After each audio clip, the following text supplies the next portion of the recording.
너의 도움이 어디서 오나? 천지 지으신 너를 만드신 여호와께로다. 시편 121편의 말씀을 이렇게 찬송곡을 만든 것인데, 이러한 시기에 참으로 위로가 되는 그러한 말씀이라고 생각합니다. 불안하고 또 불확실한 시대를 우리가 살고 있습니다. 이러한 때 확실한 주님 은혜 안에 있다는 것이 큰 위로가 됩니다. 그래서 어둠이 짙어지는 것을 보고 단지 밤이 깊어가는 것뿐만 아니라 해가 뜰 시간이 가까이 오고 있다라는 걸 일깨우는 것처럼 이 불안한 시대에 주님에 대한 생각을 더 많이 하게 됩니다. 오늘도 주님 은혜로 함께 했습니다. 기도로 시작하겠습니다. 거룩하신 아버지 하나님, 소망 없었던 저희를 예수 그리스도 안에서 불러주시고 그리스도의 죽음과 부활에 동참하여 구원함을 우리 모두에게 허락해 주신 것 진심으로 감사 찬양을 드립니다. 주의 은혜를 기억하고 이 시간 모이기를 힘쓰라는 주님 말씀을 따라 하나님 앞에 그리스도 안에서 함께 모였습니다. 세상 끝날까지 우리와 함께 하시겠다는 소중한 약속의 말씀을 붙잡고 더욱 함께 하시는 주님께 모든 것을 의지하고 부탁을 드립니다. 우리 각 사람 붙잡아 주시고 이 마지막 때 신앙을 지키며 살 수 있도록 권능과 은혜로 함께해 주시기를 주님께 간구합니다. 항상 구원의 기쁨을 일깨워 주심으로 기쁨 가운데 살 수 있도록 우리의 삶을 다스려 주시고 또 잘못되고 어그러진 것으로부터 구별될 수 있도록 주의 능력으로 이끌어 주시기를 주님께 간구합니다. 우리의 초라함과 우리의 약함을 하나님 앞에 고백합니다. 죽은 자를 살리신 그 능력으로 매일의 삶에 함께해 주시고 우리를 통해 주의 영광을 나타내 주시옵소서. 무엇보다 아버지 하나님께 간절히 기도하는 것, 주 예수를 믿으면 너와 내 집에 구원 얻으리라는 그 약속의 말씀이 성취되기를 간절히 바라고 원합니다. 우리를 통해서 그 약속을 이루어 주시고 주께서 허락하신 귀중한 육신의 가족들 모두 영원한 영적 가족이 돼서 주님 앞에 기쁨으로 설 수 있도록 인도해 주시기를 주님께 간구합니다. 또 시대를 핑계대지 않고 신앙을 지키며 승리하며 살 수 있도록 우리 각 사람 붙잡아 주시기를 주님께 기도합니다. 특별히 선교지 일선에서 수고하시는 선교사님들의 사역과 가정을 위해서 기도합니다. 코로나 확산으로부터 교회를 지켜주시고 또 복음 전하는 데 지장이 없도록 주의 권능으로 더욱 주장해 주시기를 주님께 부탁을 드립니다. 이 시간도 주의 은혜를 사모하고 함께 모였습니다. 우리 각 사람 마땅히 깨달아야 될 말씀으로 교훈해 주시고 정과 다른 삶을 살 수 있도록 이끌어 주시기를 주님께 간구합니다. 더욱 주님께 의지합니다. 고마우신 우리 구주 예수님 이름으로 기도합니다. 아멘. 성경 요한복음 6장 28절 29절 말씀입니다.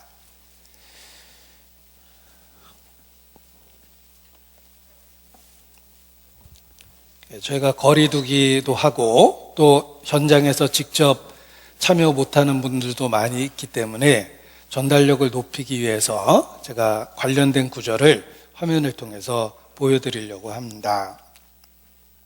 특별한 시기에 이렇게 말씀을 화면으로 보여드리는 것이 더 효과적이겠다고 생각하고 화면을 통해서 보여드리도록 하겠습니다. 요한복음 6장 28절로 29절. 저희가 묻되 우리가 어떻게 하여야 하나님의 일을 하오리이까? 예수께서 대답하여 가라사대 하나님의 보내신 자를 믿는 것이 하나님의 일이니라 하시니. 40절. 요한복음 6장 40절입니다. 네, 아버지의 뜻은 아들을 보고 믿는 자마다 영생을 얻는 이것이니 마지막 날에 내가 이를 다시 살리리라 하시니라. 네, 아버지의 뜻은 아들을 보고 믿는 자마다 영생을 얻는 이것이니 마지막 날에 내가 이를 다시 살리리라 하시니라. 오늘은 먼저 개인적인 간증으로 시작할까 합니다.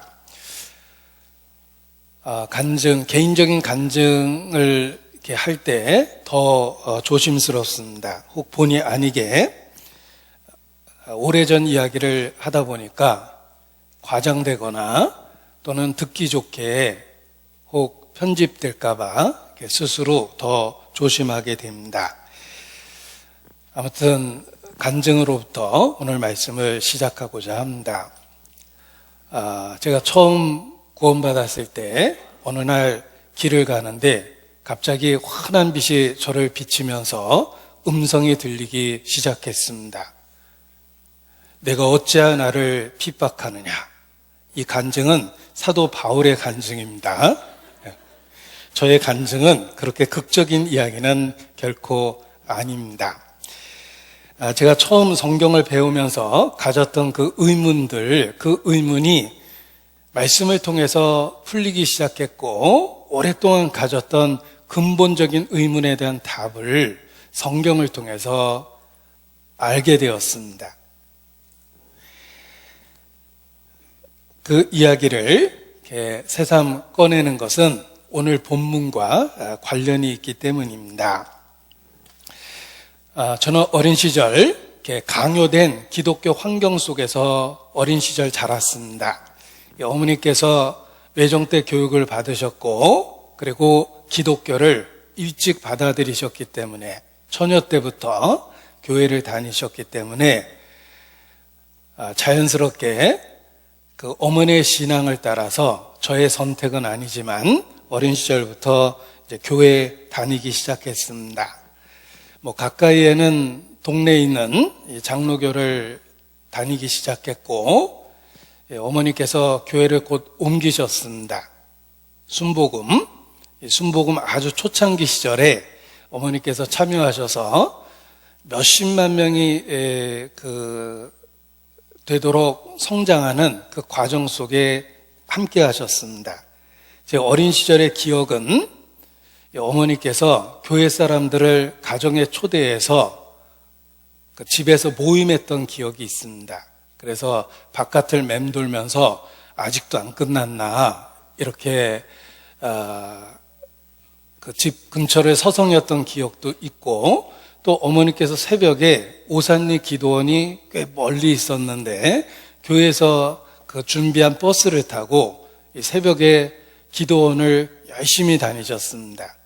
그래서 당일로 다녀오시거나 또는 며칠 동안 집을 이렇게 두고 기도원에 다녀오셨던 기억도 있습니다. 그런데 불행하게도 그렇게 좋은 기억들은 아닙니다.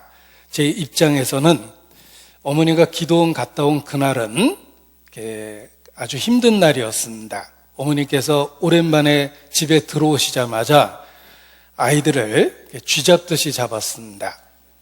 왜 그렇게 꼬재재하냐, 방은 왜 이렇게 어질러 놨냐, 그동안 공부는 했냐 하면서 온갖 그 지적을 하면서 야단을 치셨습니다. 그래서 어렸을 때 가장 그 싫은 날은 어머니께서 그 기도원 갔다 온 날이었습니다.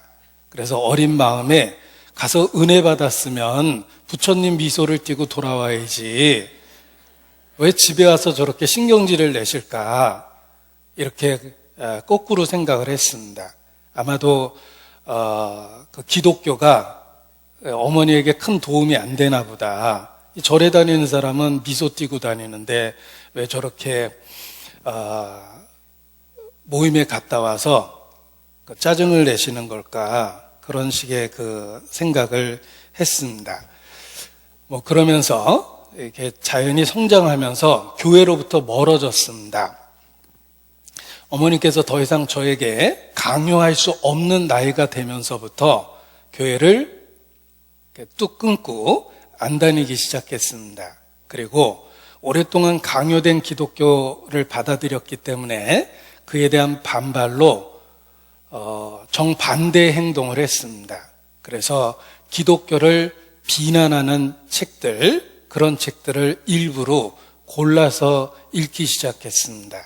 그래서 역사 속에서 기독교를 비난하는 그 오래된 논리가 끝없이 재현되고 확대되는데, 제가 중고등학교 시절에 그런 책을 가장 예민했던 시절에 그런 책을 이렇게 탐독하고 지냈습니다. 그러다 보니까 더 기독교에 대한 반감이 가득해졌고 교회로부터 멀어졌습니다. 고등학교 때 친한 친구 중에 하나가 그 목사 아들이 있었는데 왠지 그 친구가 제일 미웠습니다. 단지 목사 아들이라는 이유 하나만으로 고등학교 때는 이유 없이 그 친구를 미워했던 그런 기억도 갖고 있습니다. 그리고 반기독교적인 책을 많이 읽었을 뿐만 아니라 반감 때문에 아마 그랬을 텐데 불교와 관계된 책들도 그 당시 많이 읽었습니다. 그러면서 점점 교회로부터 멀어졌습니다. 그러나 어린 시절에 하나님에 대한 이야기를 워낙 많이 들었기 때문에 조금만 힘들면 기도하는 것은 습관이 됐습니다. 특히 시험 전날은 저절로 기도를 했습니다. 그래서 힘들 때마다 중고등학교 시절에 교회로부터 멀어졌지만 기도했던 기억을 갖고 있습니다. 그런데 지금 생각해 보면 아주 엉뚱하게 기도를 했습니다. 이렇게 기도를 했습니다. 하나님인지 부처님인지 알라신인지 누군지는 모르겠지만 저 좀 도와주세요. 이렇게 기도를 했는데 그 말을 얼마나 자주 반복했는지 입에 딱 이렇게 익혀 있었습니다. 그래서 조금만 어려워도 하나님이나 부처님이나 알라시나 누군지는 모르지만 계시면 좀 도와주세요. 이런 기도를 했습니다. 그러면서 그냥 도와달라는 기도만 하니까 좀 이상해서 혹시 내가 잘못 살고 있는 거면 알려주세요. 내가 지금 살아가는 방식이 당신의 뜻에 어긋난다면 알려주세요. 이런 기도도 이렇게 습관적으로 이렇게 반복적으로 많이 했습니다.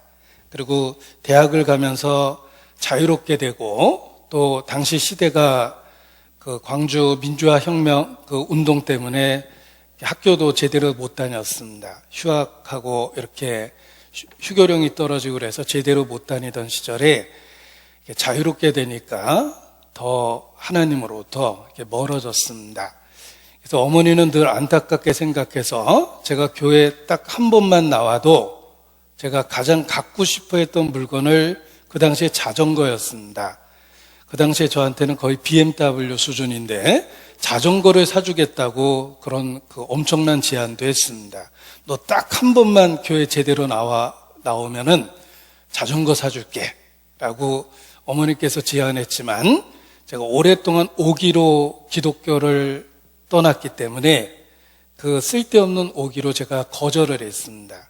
꼭 갖고 싶었던 자전거지만 그래도 교회 한 번만 나와달라는 그 부탁을 이제 거절하곤 했습니다. 그렇게 해서 대학교 이제 4학년이 됐는데 학기 개강을 앞두고 이제 4학년이 되니까 취업이 현실이 돼서 이제 공부를 이렇게 열심히 했습니다. 같은 공간에서 누나하고 항상 공부를 했습니다. 저보다 3살 많은 누나가 있는데 3살인가 2살 차이네요. 59년생이니까 누나가 2살 차이입니다. 그 2살 많은 그 바로 위에 누나가 있는데 같은 공간에서 늘 공부를 했습니다. 왜냐하면 저는 이제 졸업반이고 누나는 사회초년생으로 교사 생활을 했기 때문에 늘 공부를 하고 있었습니다. 임용고시도 준비하고 이제 임시교사로 또 실제 교직에 섰기 때문에 늘 공부하고 있었습니다. 그러다 보니까 같은 공간에서 항상 공부를 했는데 어느 날 뭔가 누나에게 변화가 생겼습니다. 일단 밝아졌습니다. 항상 어두웠었는데 뭔가 굉장히 밝아졌습니다. 그래서 연애하나 보다 속으로 이렇게 생각을 했습니다. 그런데 책상 위가 분위기가 바뀌었는데 성경책이 항상 펼쳐져 있고 뭔가 잔뜩 써서 이렇게 책상 위에 붙여놨습니다. 그래서 가서 자세히 읽어보니까 성경 말씀이었습니다. 그가 찔림은 우리의 허물로 인하며 그가 상함은 우리의 죄악을 인함이라. 복음과 관련한 성경 말씀이 잔뜩 써 있었고, 그리고 찬송가 가사, 아주 복음적인 찬송가 가사가 책상에 잔뜩 붙어 있었습니다. 주의 얼굴 뵙기 전에 멀리 뵈던 하늘나라 내 마음속에 이루어지니 날로 날로 가깝도다.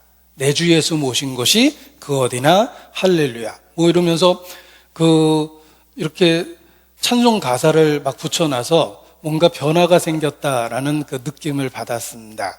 그리고 어느 날 밤늦게 공부하다가 한번 물어봤습니다. 요즘에 뭐 좋은 일 있어? 하고 물어보니까 그 당시 누나가 구원받은 지 며칠이 안 된, 몇 주가 안 된 그런 시기였습니다. 그래서 자기에게 어떤 변화가 생겼는지를 이야기를 했습니다. 누나는 지속적으로 교회 생활을 했고 그 순복음, 굉장한 자부심을 갖고 그 교회에 봉사 생활을 했습니다. 스스로 광신자라고 이야기합니다. 미칠 광자가 아니라 빛날 광자 써서 그 자부심을 갖고 우리는 광신자다 그러면서 순복음 그 교사 봉사를 오랫동안 했는데 갑자기 교회를 옮겼답니다. 그래서 그렇게 오래 다닌 교회를 왜 옮겼냐고 물어봤더니 자기가 이제 정말 예수님을 알고 믿게 됐다 이렇게 표현을 했습니다. 그리고 정말 지금 죽어도 천국 갈 확신이 마음에 생겼다라고 저한테 이야기를 했습니다. 그런데 제가 듣기에는 굉장히 이상한 말들이었습니다. 왜냐하면 예수 믿으면 천국 간다는 이야기는 수십 년 동안 늘 했던 이야기입니다. 그런데 뭐 새삼스럽게 예수 믿고 천국 간다 그러나 그 누나의 하는 말들이 저에게는 온통 이상하게 들렸습니다. 그래서 누나 혹시 이단에 빠졌을 수도 있어. 그렇게 교회를 갑자기 옮기면 순복음만큼 그런 자부심을 느끼고 다녔던 교회인데 교회를 이렇게 갑자기 옮기면 안 되지라고 제가 이야기를 했습니다. 이 순복음의 이니셜이 S인데 S대 다니는 자부심이 있는 것처럼 S교회 다닌다는 자부심이 늘 있다라고 이야기를 했기 때문입니다. 그런데 누나가 제가 혹 잘못되어 있을 수도 있다라고 이야기하니까 저에게 아주 지혜롭게 전도를 했습니다. 그러면 내가 혹시 잘못될 수도 있으니까 네가 와서 객관적으로 한번 살펴봐줘. 이렇게 이야기를 했습니다. 그래서 만약에 저한테 성경을 배워보라고 권유했으면 거절했을 텐데 혹시 내가 잘못됐을 수도 있으니까 네가 객관적으로 한번 들어봐줘 라고 이야기하니까 제가 누나가 걱정이 돼서 누나를 쫓아 그 교회에 처음 갔습니다. 교회당에 정말 오랜만에 가게 된 겁니다. 중학교 이후로는 거의 출입해 본 적이 없었습니다. 한 번 발을 끊으니까 다시 돌아간다는 게 참 어려웠고 거기다가 이제 오기까지 생겨가지고 오랫동안 발을 끊었는데 누나가 교회를 옮겼다고 이야기했기 때문에 아주 오랜만에 제가 그 누나가 걱정이 돼서 그곳에 가게 됐습니다. 지하철역에 내렸는데 많은 출입구 중에 방향이 다다시 C였습니다. 그래서 저한테 이게 다다시 C 방향이니까 너 다시 올 거니까 다시 꼭 기억해 이렇게 이야기하는데 제가 딱 잘라 얘기했습니다. 난 절대 다시 안 와. 걱정돼서 그냥 가보는 거야. 제가 이렇게 하고 처음 교회를 방문했습니다. 그리고 상담하는 분하고 마주 앉아서 이렇게 오랫동안 상담을 했는데 제가 기독교에 대한 반감이 워낙 컸기 때문에 기독교를 비난하는 이야기를 많이 했고 기독교를 접하면서 갖게 된 의문들을 그냥 막 쏟아놨습니다. 하나님이 그렇게 전능하시다는데 왜 세상은 이렇게 엉망이냐. 그리고 모든 것을 아실 텐데 선악과 먹을 줄 알았을 텐데 그 왜 동산 중앙에 만들어놨냐. 먹을 때 말렸어야지.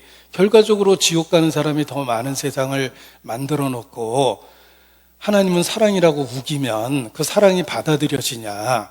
그렇게 강요된 사랑이 진짜 사랑이냐. 뭐 이런 식의 여러 가지 이야기를 아무튼 이렇게 쏟아놨습니다. 그랬더니 그 상담하시는 분이 저한테 결정적인 질문을 했습니다. 그런데 성경은 몇 번이나 읽어보셨어요? 하고 이렇게 물어봤습니다. 제가 기독교에 대해서 아는 것처럼 기독교를 비난하니까 그러면 그렇게 기독교를 비난하는 당신은 성경을 몇 번이나 읽어봤습니까? 라고 이렇게 물어봤습니다. 그 순간에 제가 양심에 콱 찔렸습니다. 사실 한 번도 안 읽어봤습니다. 성경을 들고 다녔지 한 번도 제대로 읽어본 적이 없었습니다. 물론 오랫동안 교회 생활을 했기 때문에 공과를 통해서 부분적으로는 많이 주워들었습니다. 그리고 순복음에서 발행하는 평신도 신학이라는 게 있습니다. 그것도 그냥 상식을 넓히려고 그 평신도 신학 교재, 그 두꺼운 교재도 책 보는 게 익숙하니까 그냥 학습하느라고 다 보기는 했습니다. 그러나 성경 자체를 처음부터 끝까지 제대로 읽어본 적은 한 번도 없었습니다. 그러니까 몇 번이나 읽어보셨어요? 라는 말에 제가 스스로 이렇게 충격을 받은 겁니다.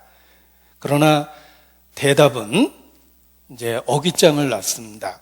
난 안 봐도 알아요. 이렇게 어깃장을 놨습니다. 사실은 마음에 충격을 받았는데 안 봐도 알아요. 이렇게 이야기했습니다. 그랬더니 안 보고 어떻게 아냐고. 성경이 뻔하지. 착한 일하면 천국 가고 나쁜 일하면 지옥 가고 권선징악이잖아요. 사서오경 제대로 안 읽어봐도 주제는 똑같지. 권선징악. 성경도 마찬가지죠. 제가 이렇게 대답했더니 저한테 성경에 착한 일하면 천국 간다는 말이 있으면 한번 찾아보라고 이렇게 주더라고요. 그래서 제가 그러면 처음부터 끝까지 내가 다 읽어보겠다라고 대답을 했습니다. 그랬더니 그냥 읽지 말고 와서 같이 배우면 훨씬 더 낫다 이렇게 이야기를 했습니다. 그래서 그때부터 일주일 동안 점심 얻어 먹으면서 성경을 일주일 동안 이렇게 배웠습니다. 아침에 개강하기 전이니까 교회 10시쯤 가서 한 4시, 5시까지 이렇게 일주일 동안 말씀을 배웠는데 점심에는 라면도 끓여주고 그러더라고요. 그래서 그 교회가 아주 작았기 때문에 뭐 몇 명 안 되는 이런 그 사람이 모여서 라면도 끓여 먹고 아무튼 성경을 일주일 배웠습니다. 그리고 제가 그렇게 궁금하게 생각했던 그 2가지 질문을 했었는데 그 2가지 질문에 대한 답을 마지막 날 명확하게 들었습니다. 제가 오랫동안 그 기독교를 직간접적으로 접하면서 마음에 가졌던 2가지 의문입니다. 첫 번째는 도대체 하나님의 뜻이 무엇인지 모르겠다.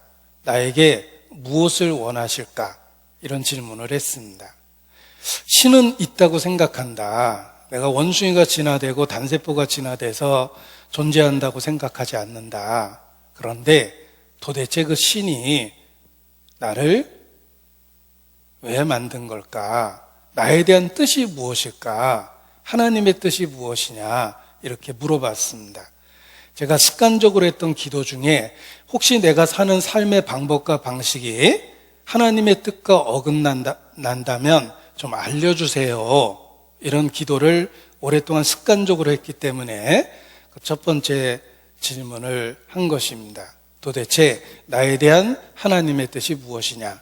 라는 질문을 했고, 두 번째 질문은 하나님 믿는다라는 말은 이해가 간다. 창조주니까. 그런데 예수는 왜 또 믿냐?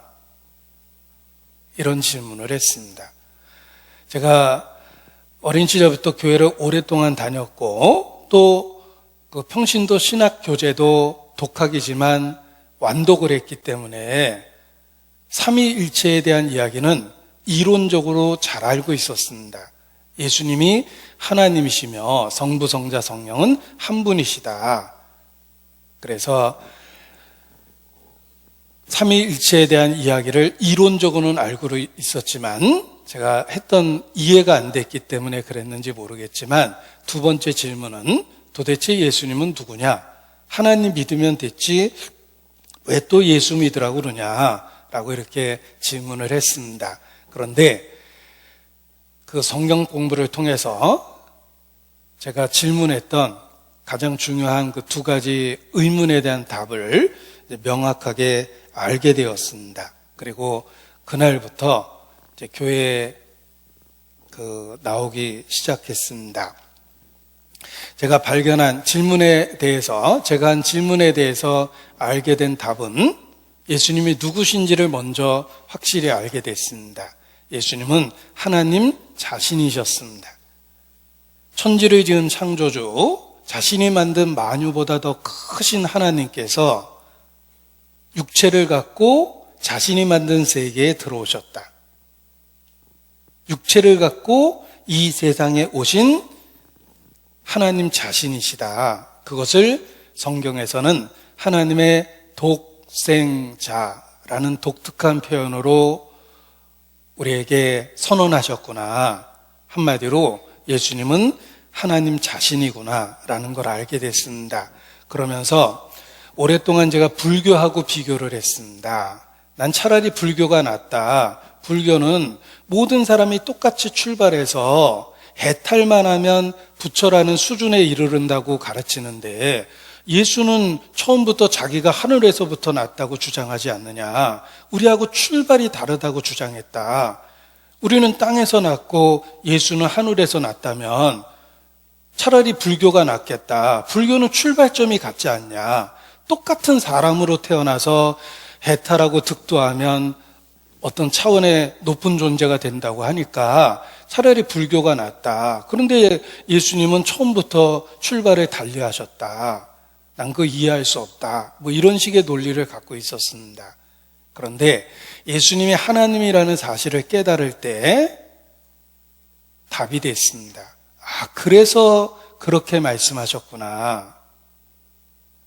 나를 믿는 것이 하나님을 믿는 것이고 부모나 자식보다 나를 더 사랑해야 된다. 그렇게 말씀하실 수 있는 분은 하나님이신데 예수님은 하나님 자신이셨구나. 그리고 단지 그렇게 말과 주장만 했던 것이 아니라 자연을 다스리고 병든 자를 고치시며 죽은 자를 살리시고 악한 귀신을 쫓아내고 그런 권능 있는 분은 하나님밖에 없는데 예수님은 정말 하나님이셨구나 라는 사실을 알게 됐습니다. 그래서 오랫동안 예수 믿으라고 강요되었던 그 내용이 이렇게 풀리기 시작했던 겁니다. 예수님이 하나님이셨구나라는 것을 그날 상담을 통해서 확실히 알게 됐습니다. 그리고 그 하나님께서 나에 대해서 무엇을 원하시는지를 알게 됐습니다. 그 답이 오늘의 본문입니다. 보십시오. 요한복음 6장 28절 29절입니다. 저희가 묻되 우리가 어떻게 하여야 하나님의 일을 하오리까? 제 생각에는 십계명을 행하라 이렇게 말씀하셨으면 내가 그럴 줄 알았어 라고 예상의 답을 했던 것입니다. 그런데 예수님은 전혀 다른 이야기를 하십니다. 하나님의 보내신 자를 믿는 것이 하나님의 일이니라. 믿는 것이 하나님의 일이다 라고 말씀하셨고 40절에 이르시기를 내 아버지의 뜻은 아들을 보고 믿는 자마다 영생을 얻는 이것이니 마지막 날에 내가 이를 다시 살리리라 하시니라. 나에 대한 하나님의 뜻은 아들을 보고 믿는 것이 하나님의 뜻이며 믿는 나를 예수께서 마지막 날에 살리시겠다라고 약속하십니다. 나에 대한 하나님의 뜻이 무엇인지를 알게 됐습니다. 한마디로 아들을 보고 믿으라는 것입니다. 왜냐하면 아들을 보고 믿어야지만 마지막 날에 나를 살릴 수 있다라고 말씀하십니다. 이 말씀을 통해서 나에 대한 하나님의 뜻이 무엇인지를 알게 됐습니다. 그리고 이 말씀을 이해하게 된 하나의 예화를 들었는데 그 예화가 이 말씀을 이해하는 데 큰 도움이 됐습니다. 그래서 그때 적용했던 예화가 무엇인지를 이렇게 말씀을 드리겠습니다. 이해를 돕기 위해서 제가 화면에 그림을 그리면서 말씀을 드려보겠습니다. 제가 중학교 1학년 때까지 이렇게 만화를 그렸습니다. 그리고 더 이상 그 이후엔 그려본 적이 없는데 전도하는 사람이 되니까 어렸을 때 했던 일도 써먹을 수 있다는 걸 알게 됐습니다. 그래서 제가 지금 그리는 그림은 딱 중학교 1학년 때 그렸던 수준입니다. 조금 유치하지만 전달력이 있기 때문에 그려보겠습니다. 보세요. 자, 이게 다 죽어가는 아이가 있다. 다 죽어가는 아이가 있습니다.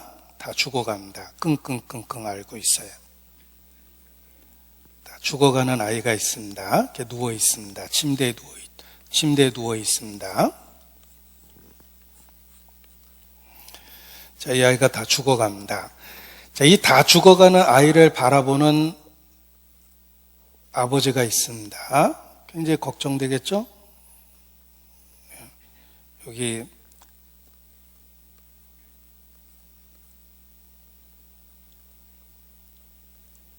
어머니도 있습니다. 자, 여기 아이가 다 죽어가고 있는데 그를 바라보는 부모가 있다고 생각해 봐라.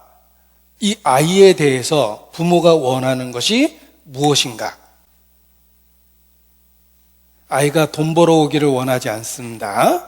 일어나서 집안 청소라도 하기를 바라지 않습니다.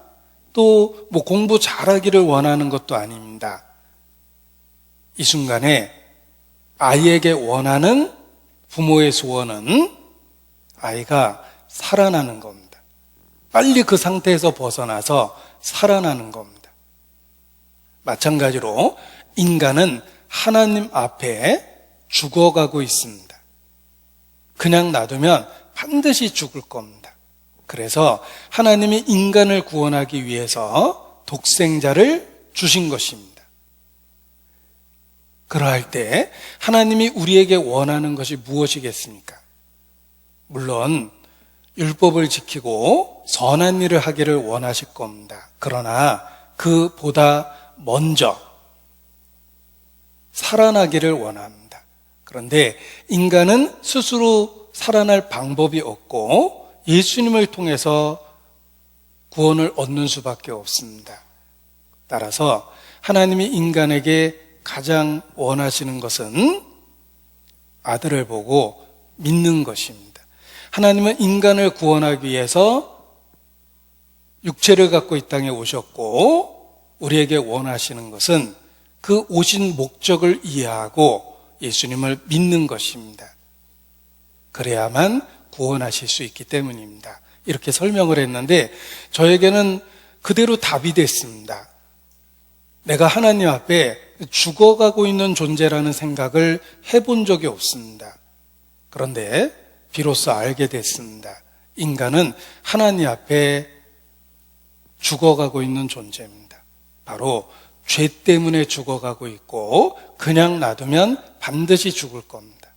그래서 인간을 구원하기 위해서 독생자를 보내주셨으니까 그 예수님을 믿고 구원을 얻는 것, 이것이 아버지의 뜻입니다. 따라서 먼저 확실하게 예수님을 믿고 오신 목적을 이해하고 예수님을 믿고 구원을 받으면 그 다음에 하나님께서 할 일을 알려주십니다.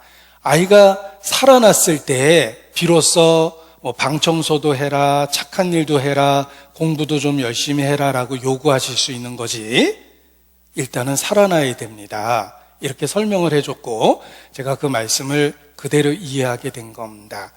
그래서 내 아버지의 뜻은 아들을 보고 믿는 자마다 다시 살아나는 것, 그것이 아버지의 뜻이다라고 이야기했을 때 그것이 마음에 그대로 받아들여졌습니다. 한마디로 이 말씀을 통해서 평소에 생각했던 하나님에 대한 생각이 완전히 바뀌었습니다. 세상 말로 패러다임의 변화가 생긴 겁니다. 생각하는 방법과 방식이 확 바뀌어버린 거예요. 그 전에는 지극히 종교적인 생각에서 벗어나지 못했습니다. 인간이 선을 행하고 계속해서 선을 행하고 어느 수준에 다다르면 비로소 신이 받아줄 것이다. 신의 노여움을 달래기 위해서 인간의 노력과 수고와 희생과 헌신이 필요하다. 그래서 꾸준히 그것을 하다 보면 어느 순간에 신이 받아줄 거라고 그렇게 늘 생각을 했는데 성경은 전혀 다른 이야기를 하고 있었습니다.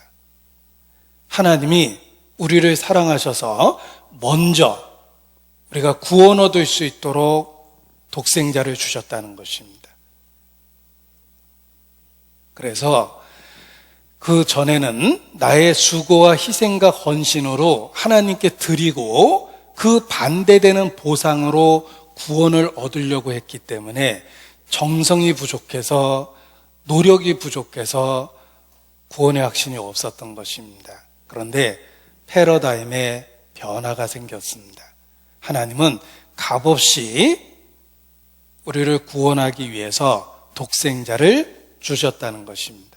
먼저 확실하게 구원을 받아야지만 비로소 하나님하고의 관계를 통해서 삶이 변하기 시작한다. 하나님이 나에게 원하시는 것은 구원을 먼저 확실히 받는 것이다 라는 것을 깨닫게 된 것입니다. 말씀 시작하기 전에 우리 암송도 했습니다. 마가복음 10장 45절을 암송했어요. 인자에 온 것은 섬김을 받으려 함이 아니라 도리어 섬기려 하고 자기 목숨을 많은 사람의 대속물로 주려 함이니라. 예수님은 섬기러 오셨습니다. 자기 목숨을 대속물로 주려고 오셨습니다. 목숨까지 내어주려고 오셨습니다. 내가 해야 될 첫 번째 일은 주님이 대속물로 내어주셨다는 사실을 받아들이는 것입니다. 그리고 그 사실을 통해서 예수 그리스도를 개인적으로 받아들이는 것입니다. 그것이 바로 내가 해야 될 일이었습니다. 그래서 구원의 확신이 없는 분들에게 늘 이렇게 권고합니다. 하나님께 무엇을 드리려고 하는 것보다 먼저 하나님께서 주시려고 하는 것을 다 받아야 됩니다. 하나님은 받는 분이 아니라 주시는 분입니다. 생명과 호흡과 만물을 주시는 분이십니다. 무엇이 부족한 것처럼 섬김을 받는 분이 아닙니다. 하나님께 뭘 보태드리겠습니까? 하나님이 주시려고 하는 걸 받아야 되는데, 하나님은 호흡과 만물과 생명을 주시는데 가장 크고 놀라운 걸 주셨습니다. 자기 자신을 내어주셨습니다. 독생자를 주셨습니다. 따라서 우리는 하나님이 주신 걸 받아서 생명 활동을 할 수 있는 것처럼 독생자를 받아들임으로 인해서 영적 생명을 얻게 됩니다. 받아야 됩니다. 주시는 것을 받아야 됩니다. 그게 믿음입니다. 받아야지만 하나님의 하시는 일에 대한 감사와 찬양이 생기고 하나님과의 교제가 생겨서 비로소 하나님이 주시는 힘에 의해서 삶이 변화되기 시작합니다. 먼저 하나님이 주시는 것을 받으십시오. 이렇게 권고하게 되었습니다. 그래서 구원이, 개인적인 구원의 확신이 그런 오랫동안 가졌던 그 종교적인 관념, 신에게 먼저 드려서 뒤에 갚음을 받는 구원의 방법이 아니라 하나님이 먼저 주시는 은혜를 받을 때 비로소 삶이 변한다 라는 그 관점의 변화가 생기면서 구원의 확신을 갖게 됐고, 놀라운 것은 성경을 읽으니까 모든 성경이 그러한 하나님의 마음을 나타내고 있었습니다. 십계명을 주신 것은 하나님의 거룩한 성품입니다. 그런데 왜 속죄제를 요구할까? 내가 양 한 마리 잡았다고 하나님이 피를 마시나? 고기를 먹나? 천산의 생축을 다 갖다 바쳐도 어차피 하나님 건데 그걸 왜 요구하시지? 그 요구하시는 의미를 알게 됐습니다. 인간의 구원을 위해서는 반드시 희생이 필요한데 그 희생을 하나님 자신이 준비하겠다는 뜻입니다. 여호와 이레. 구약 시대에는 하나님이 만든 양을 바쳤고 신약 시대에는 하나님의 어린 양, 하나님이 준비한 어린 양 예수 그리스도를 우리에게 주신 것이구나 라는 사실을 모든 성경을 통해서 발견하게 돼서 더욱더 확신 가운데 변화되게 되었습니다. 그래서 지금도 간혹 그 구원의 의심에서 벗어나지 못하는 분들에게 제가 확신하게 된 계기를 근거로 해서 먼저 하나님이 주시는 것을 확실히 받으십시오 라고 권고를 드립니다.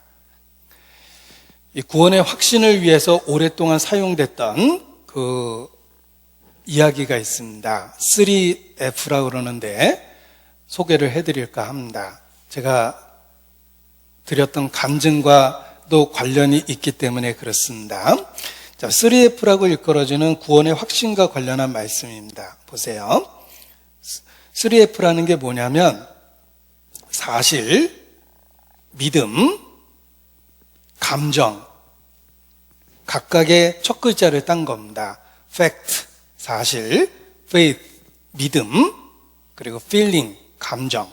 이렇게 해서 각각의 첫 글자를 따서 3F라고 그러는데 열차로 비유를 했습니다.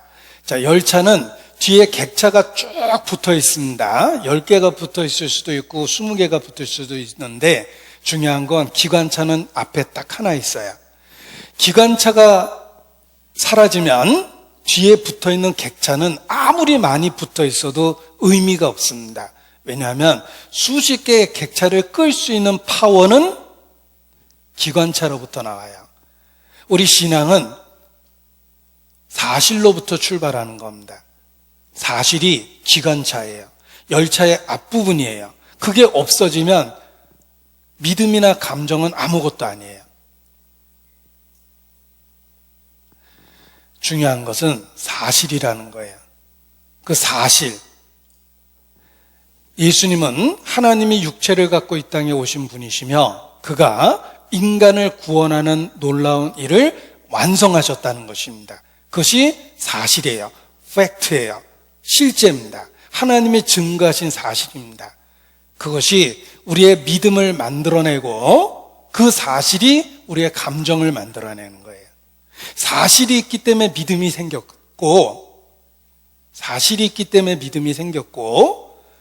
사실과 믿음으로 인해서 감정이 생긴 거예요. 기쁨이라는, 평강이라는 감정이 생긴 겁니다.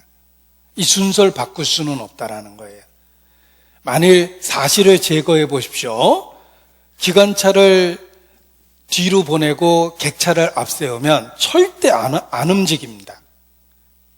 항상 기관차가 앞에 있어야지 움직일 수 있는 거예요. 사실이 믿음을 만들고 사실이 믿음과 감정을 만드는 겁니다. 이게 3F예요. 이렇게 설명할 수도 있습니다. 보세요. 여기 아주 튼튼하고 건실한 은행이 있습니다. 재정 상태가 아주 훌륭한 튼튼한 은행입니다. 은행.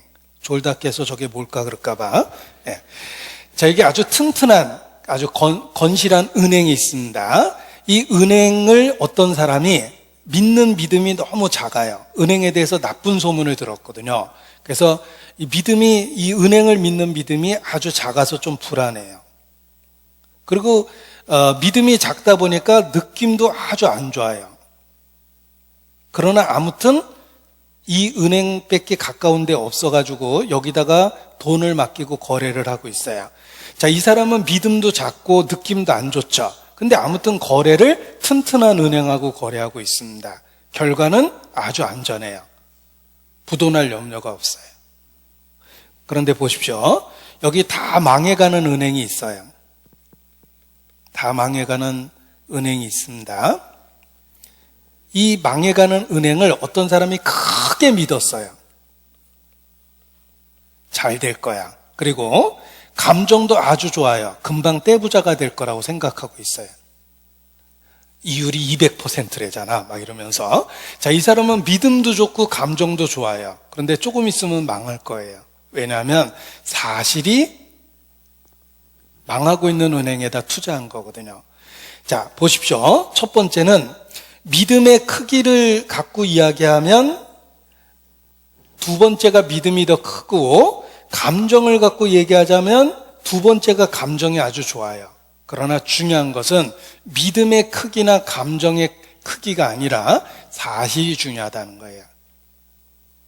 좋은 은행에 투자했느냐, 나쁜 은행에 투자했느냐는 사실이 중요한 것이지 믿음의 크기나 감정이 중요한 게 아닙니다.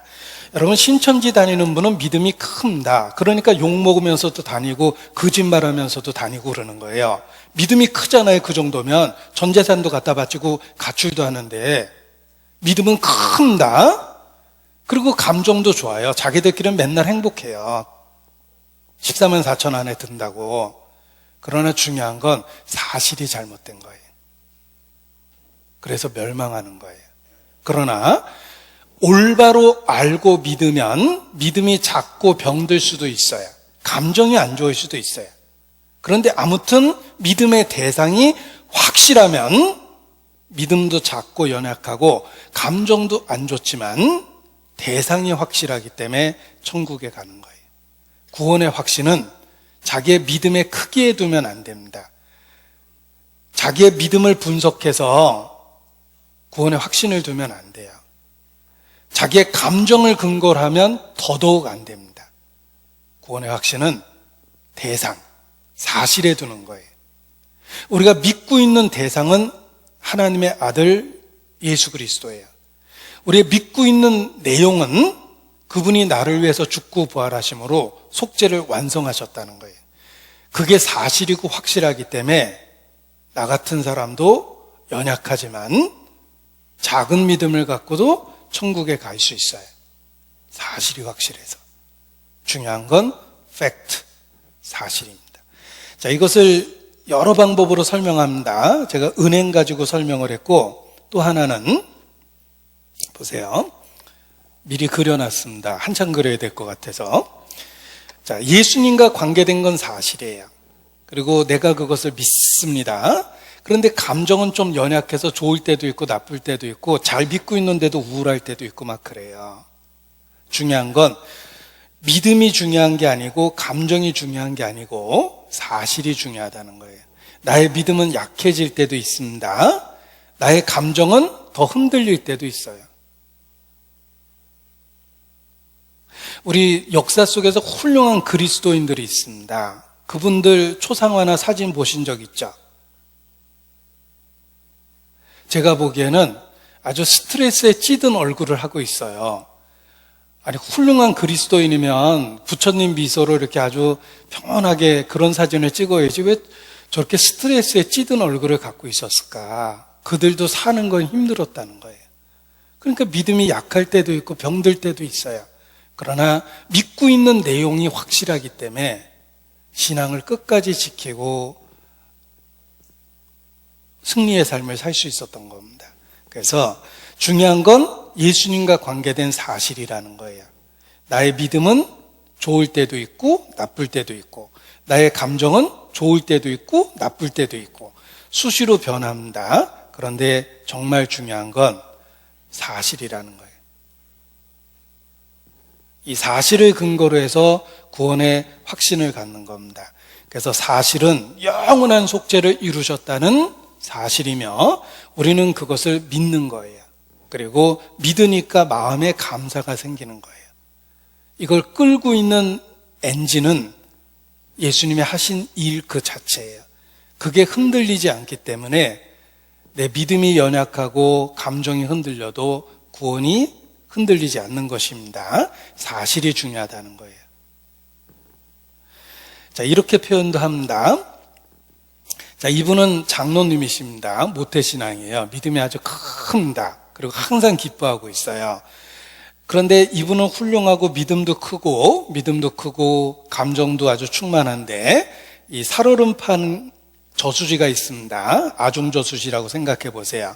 얼음이 별로 안 얼었습니다. 얼음이 별로 안 얼었는데 거기를 걸어가면 믿음 좋아도 빠져요. 할렐루야 불러도 빠집니다.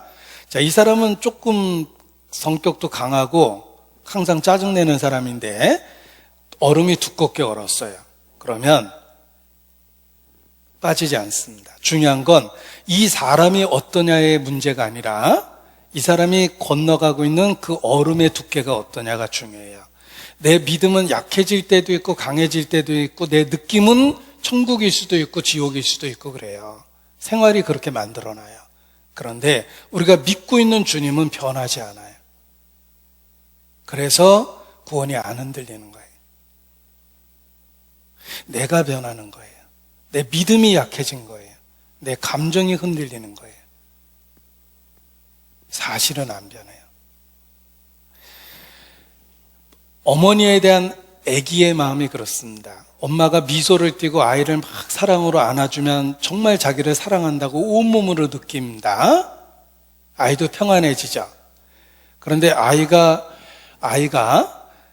엄마가 평소에 애끼는 고려청자를 발기질해서 깨트렸어요. 그랬더니 막 얼굴이 울그락불그락거리고 막 자기에 대한 표현도 곱지 않고 막 그래요. 그래서 이 아이가 생각하기를 엄마가 나를 사랑 안 하나 보다 이렇게 생각합니다. 그러나 생각해 보십시오. 그 순간에도 어머니는 아이를 변함없이 사랑해요. 아이가 자기가 하는 행동 때문에 감정이 바뀐 거예요. 마찬가지입니다. 우리가 믿고 있는 예수님은 변하는 게 아니에요. 언약하셨기 때문에 결코 변하지 않습니다. 변하는 건 내 믿음이에요. 크고 작아져요. 강해지고 약해져요. 변하는 건 내 감정이에요. 좋을 때가 있고 나쁠 때가 있고 그래요. 그래서 우리의 구원의 근거는 주님, 변하지 않는 주님께 둔 것이기 때문에 우리가 그것을 알게 되면 확신 가운데 매일의 삶을 살 수 있게 됩니다. 내가 약한 것이 주님이 바뀌는 게 아니에요. 아들을 아끼지 않고 내어주신 이가 어찌 그 아들과 함께 모든 것을 우리에게 은혜로 주시지 아니하시겠느냐. 누가 우리를 그리스도의 사랑에서 끊으리요.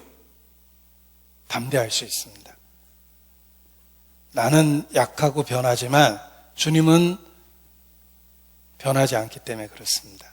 사실이 변하는 게 아니라는 거예요. 그래서 변함없는 주의 약속을 붙잡으면 항상 마음이 편안합니다. 제가 여기 이렇게 말씀을 전하려고 올라올 때 준비가 잘 됐을 때도 있고 준비가 덜 됐을 때도 있습니다. 상황과 환경이 그렇게 만들어놔요. 충분한 시간을 갖고 묵상을 했으면 준비가 잘 되고, 제가 정신없이 여러 가지 일에 시달리다가 여기 딱 쓰면 준비가 덜 됐을 때도 있어요. 그러나 변함없이 제가 담대하게 말씀을 전할 수 있는 이유는 주님은 아무튼 함께 계시겠다고 약속했고 내 상태와 상관없이 함께 하셔서 자기 영광을 나타내셔요. 그래서 담대한 거예요. 제가 저 뒤에 앉아 있다가 여기 걸어 올라올 때마다 정말 주님이 먼저 오셔서 저를 이렇게 손붙잡고 끌어주는 것 같은 느낌이 들어요. 그래서 딱 앞에 서면 주님과 함께 섰다는 생각 때문에 담대함이 생기는 겁니다. 하나님의 뜻이 무엇인지 알게 됐습니다. 아들을 주신 그 뜻이 무엇인지 알게 됐습니다. 그래서 답을 얻게 된 거예요. 제 자신이 처음 구원 얻었을 때 이 본문과 관련해서 답을 얻었기 때문에 오늘 개인적인 간증도 하고 그리고 구원에 대한 의심이 있을 때마다 도움이 됐던 3F에 대한 이야기를 드렸습니다. 그리고 또 하나 소개하자면 동시대에 한 목사님의 간증을 소개해 드릴까 합니다. 저희가 미국 전도할 때 가장 많이 만나는 분이 사던 베프티스트입니다. 남부 침례입니다. 규모가 가장 크기 때문에 그렇고 복음적이고 저에게 우호적이기 때문에 교회당을 잘 빌려주십니다. 그런데 어느 날 사던 베프티스트의 총재가 항상 70대 정도 되는 원로 목사님이었는데 40대의 목사님이 총재가 됐습니다. 그런 경우는 아주 드뭅니다. 그분이 빠른 시간 안에 굉장한 영향력을 갖게 됐기 때문에 40대 총재가 된 거예요. 그분은 기독교 국가에서 태어나서 오랫동안 구원에 대한 고민을 하다가 마침내 구원의 확신을 얻었습니다. 그래서 설교 자체가 복음이 됐어요. 그래서 그분이 자신의 간증을 쓴 책이 있는데 원서로는 Stop Asking Jesus into your heart 이런 그 간증 책이 있습니다. 예수님에게 내 마음에 들어오시라고 요청하는 걸 멈춰라. 이렇게 직역할 수 있는데 예수님 영접한다고 말한다고 구원받는 게 아니라 예수님이 누구시고 무슨 일을 하셨는지 확실히 알고 붙잡아야지 구원의 확신이 생기더라. 자기는 수십 번 영접했기 때문에 기네스북에 이름도 오를 거다. 그런데 예수님이 누구시고 무슨 일을 하셨는지 알았을 때 비로소 구원의 확신이 생겼다. 단지 말로만 자꾸 영접한다고 그러면서 구원받았다고 하지 말아라 라는 내용을 간증한 겁니다. 그런데 그 목사님을 제가 소개한 이유는 이분이 매일 기도하는 기도 내용이 있습니다. 하나님께 기도하는 그것이 복음의 의미를 일깨우기 때문에 매일 기도하는 내용이라고 이야기합니다. 주기도문처럼 자기는 개인적으로 하나님 앞에 이 기도를 매일 반복한다라고 이렇게 간증을 하셨는데 그 간증이 제 마음에 공감이 돼서 제가 소개를 해드릴까 합니다. 화면을 통해서 소개해드리겠습니다. 사던 베프티스트 총재 J.D. 그리어 목사님의 그 매일의 기도 내용입니다. 미국 분이니까 영어로 했겠죠. 일단 원문을 그대로 인용을 했습니다. 매일 하는 기도래요. 하나님 앞에 Because I'm in Christ, there is nothing I have done that could make you love less, and nothing I could do that would make you love me more. 이렇게 매일매일 그 기도 내용 속에 들어있다고 그러는데 이건 이제 제가 한번 정성껏 해석을 해봤습니다. 나는 그리스도 안에 있기 때문에 내가 했던 어떤 일들도 결코 하나님이 나를 덜 사랑하게 할 수 없다. 또한 내가 어떤 일을 한다고 해서 하나님께서 나를 더 사랑하게 할 일도 없다. 보십시오. 내가 했던 어떤 일들도 하나님이 나를 덜 사랑하게 만들 수는 없다. 그리스도 안에서. 내가 어떤 일을 한다고 해서 하나님이 나를 더 사랑할 수도 없다. 그리스도 안에서. 그리스도는 완전하고 충분한 사랑을 우리에게 주셨기 때문에 나의 어떠한 행동에 의해서 변화되는 게 아니라는 거예요. 만약에 내가 했던 그 어떠한 행동에 의해서 하나님의 사랑이 흔들리고 무너질 수 있다면 누가 구원을 받을 수 있겠는가? 그런 의미입니다. 그리스도는 완전하고 충분한 사랑을 우리에게 주셨다는 것입니다. 따라서 내가 행했던 어떤 일도 하나님의 사랑을 줄일 수도 없고, 내가 어떤 일을 한다고 해서 하나님의 사랑을 더 크게 늘릴 수도 없다. 그리스도 안에 있다는 것은 완전하고 충분한 사랑을 우리에게 주셨다는 뜻이다. 이런 내용을 본인이 늘 기도 가운데 반복한다, 이렇게 말합니다. 복음이 그렇습니다. 복음은 예수 그리스도를 통해서 우리에게 값없이 주시는 겁니다. 나하고 관련된 게 아니라 예수님과 관련해서 나를 받아주신 거예요. 그래서 흔들리지 않는 겁니다. 제가 처음 예수님을 만났을 때 발견했던 진리가 바로 그겁니다. 패러다임의 변화가 생겼다고 그랬죠? 그전에는 지극히 종교적 관점이었어요. 내가 노력해서 천국 간다. 그런데 아무리 노력해도 하나님은 너무 멀리 있었어요. 그래서 하나님이 날 버리셔도 할 말이 없어요. 나는 그렇게 열심히 살진 못했거든요. 제가 유행가 가사 인용해서 좀 죄송한데 이런 가사가 생각이 났습니다. 그대 나 버린다 해도 나 무섭지 않아요. 그대 나 버린다 해도 나 무섭지 않아요. 나는 알고 있답니다. 당신의 온 마음 차지하기에 나의 마음 너무 적다는 것. 오랜만에 불러서 멜로디도 다 틀렸는데 아무튼 그 가사가 어느 날 이렇게 또렷이 기억났어요. 하나님이 나 버린다고 그래도 나 할 말 없어요. 나도 솔직히 하나님에 대해서 그렇게 충성되지 못했거든요. 이런 식으로 생각이 된 거예요. 물론 유행가 가사는 그런 뜻이 아닙니다. 그런데 아무튼 그 오래전에 들었던 유행가 가사가 뭐 연인 사이에 한 이야기겠죠. 나도 당신 그렇게 크게 생각 안 했기 때문에 당신이 나 버린다고 그래도 뭐 원망할 건 없다고 이런 그런 가사인데, 인간이 하나님에 대해서 딱 그렇다고 생각을 했습니다. 하나님이 나 버린다고 그래도 내가 원망할 처지가 아니에요. 나도 그럴 줄 알았어요 이러고 지옥 갈 것 같아요. 내가 생각해도 날 받아줄 처지가 아니거든요. 그런데 예수님 때문에 받아주시겠다고 그러니까 구원의 확신이 생긴 거예요. 그래서 은혜라는 걸 알았어요. 완전한 은혜구나. 내가 어떠하다고 해서 날 받아주는 게 아니라 예수님 때문에 받아주는 거예요. 그래서 중보자, 하늘과 땅을 이어주는 유일한 중보자라는 의미를 확실히 알게 됐어요.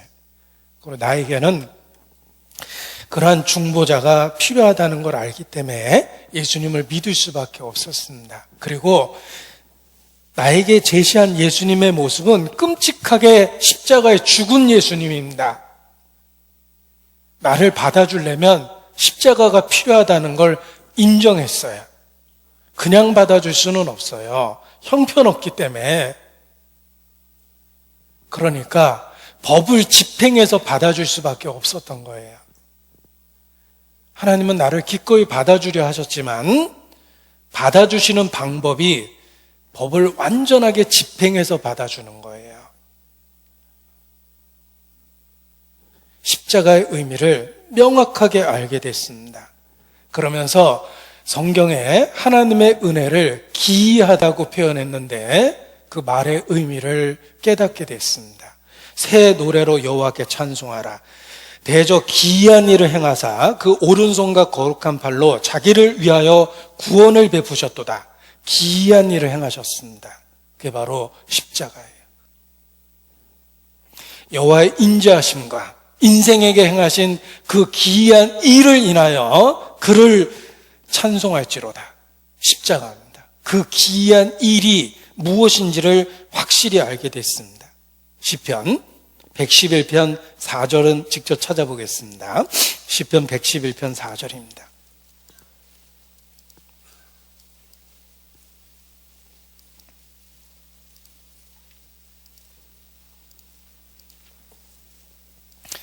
시편 111편 4절입니다. 같이 읽겠습니다. 그 기이한 일을 사람으로 기억해 하셨으니 여호와는 은혜로우시고 자비하시도다. 십자가가 무슨 의미인지 알게 됐습니다. 하나님의 은혜와 자비로우심을 나타내셨어요. 그런데 내가 생각했던 수준이 아니었어요. 그래서 기이하다라고 Amazing Grace라는 거예요. 그래서 시편에 있는 이러한 표현이 정말 마음에 아멘이 됐습니다. 그리고 어린 시절에 불렀던 찬송이 정말 마음으로 불러줬어요. 예수님의 사랑 신기하고 놀라워, 예수님의 사랑 신기하고 놀라워, 예수님의 사랑 신기하고 놀라워, 오 크신 사랑.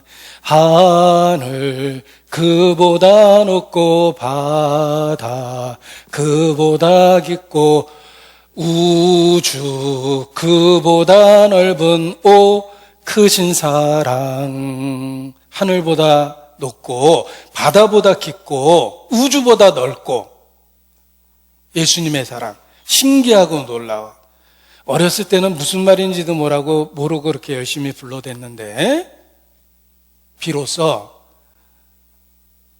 왜 그 사랑을 신기하고 놀랍다고 표현하는지 기이하다고 표현하는지 알게 된 겁니다. 하나님의 뜻이 무엇인지를 알게 된 거예요.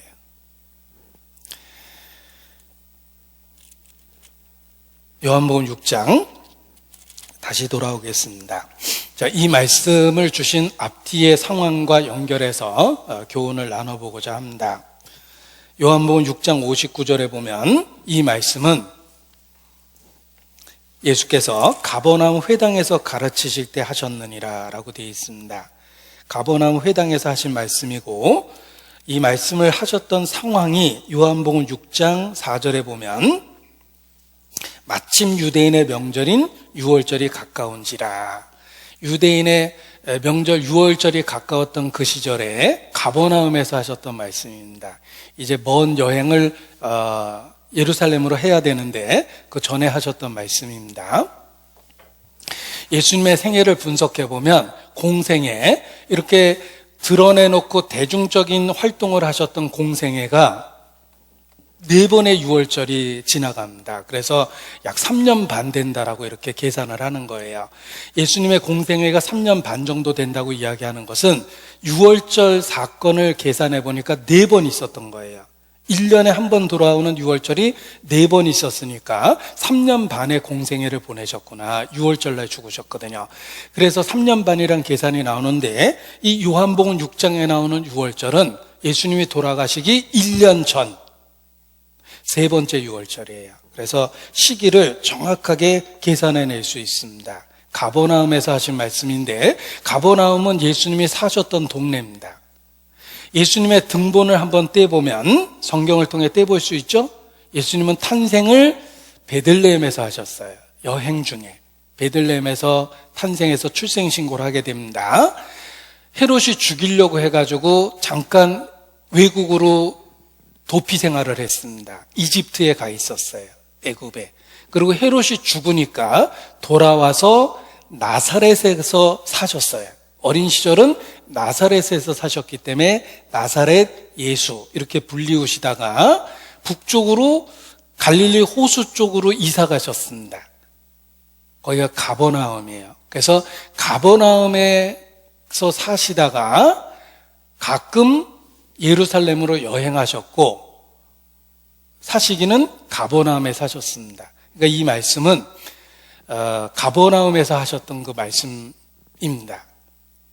이렇게 그 시기와 장소를 구별할 수 있는데 재미난 건 가버나움이라는 말이 히브리 말로는 케페르나훔이에요. 케페르나훔. 케페르는 마을이란 뜻이고 나훔이라는 말은 선지자 이름하고 똑같죠. 위로라는 뜻이에요. 따라서 가버나움은 위로의 마을이에요. 예수님은 위로의 마을에 사셨습니다. 태어나긴 베들레헴에서 태어나셨는데 베들레헴이라는 말은 떡집이란 뜻이에요. 빵집. 떡집, 빵집. 예수님은 생명의 떡이 되셨죠. 생명의 떡이 되신 예수님이 어디서 태어났다고요? 당연히 떡집에서 태어나죠. 그러니까 베들레헴에서 태어나셨어요. 그리고 처음에 태어나실 땐 구유에서 태어났는데 구유가 짐승이 먹는 여물통입니다. 생명을 공급하는 음식통이에요. 짐승이 먹는 거지만. 예수님의 탄생은 기가 막힐 정도로 예표의 연속입니다. 상징화되어 있어요. 생명의 떡이신 분이 음식통인 구유에서 태어나셨죠. 태어난 동네는 빵집에서 태어나셨어요. 생명의 떡이셨거든요. 그리고 사시기는 위로의 마을에서 사셨어요. 가버나움에서. 기가 막힐 정도로 예수님과 관련해서 예표가 잔뜩 있다는 거예요. 우리로 하여금 믿을 수 있도록 수없이 많은 예표를 주신 겁니다.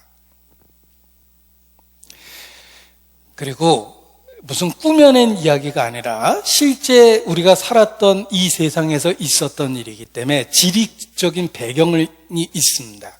그래서 가끔 성경 지도를 보면 더 현장감을 느끼게 됩니다. 지도를 보여드리려고 합니다.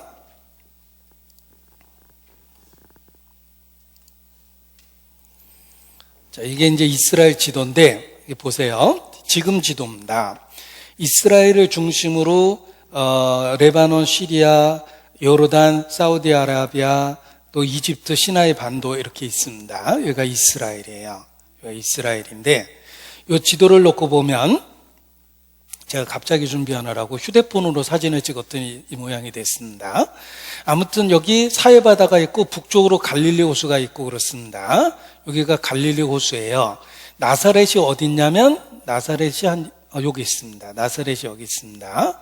여기서 가버나움이 여기니까 요 나사렛에서 가버나움으로 이사 가신 거예요. 가버나움은 갈릴리 바다 북쪽에 있는 도시고 오병이어의 기적은 벳세다에서 있었어요. 그래서 이게 확대를 해보면, 보세요. 확대를 해보면, 갈릴리 호수 북쪽으로, 가버나움이 여기쯤 있고, 그리고, 가버나움이 여기 있죠. 가버나움이 여기 있고, 그리고 바다를 이렇게 건너서 여기가 벳세다예요. 그런데 바다를 건너서 갈 수도 있고, 육지로 이렇게 해서 여기 건너갈 수도 있고 그래요. 그래서 사람들이 예수님을 찾으려고 막 걸어서 찾아온 것은 돌아서 온 거고 예수님은 배를 타고 이렇게 이동하시고 오는 겁니다. 그래서 이 벳세다는 오병이어의 기적이 있었던 곳이고 가버나움은 오병이어의 기적의 의미를 설명해 주신 곳이에요. 그래서 이렇게 지리적으로도 이렇게 확인할 수가 있습니다. 여기 갈릴리 바다라고 되어 있는데 이게 호수냐 바다냐라는 말은 실제로는 호수입니다. 그런데 유대인들은 어휘가 제한되어 있었기 때문에 고대인들은 풍부한 단어가 없었어요. 그래서 호수나 바다나 같은 단어를 사용했습니다. 히브리어로 얌이거든요. 그러니까 같은 단어를 썼기 때문에 바다, 호수 구별이 없는 겁니다. 성경에 갈릴리 바다, 그 다음에 디베라, 긴네셋 이런 말들이 다 같은 갈릴리 호수입니다.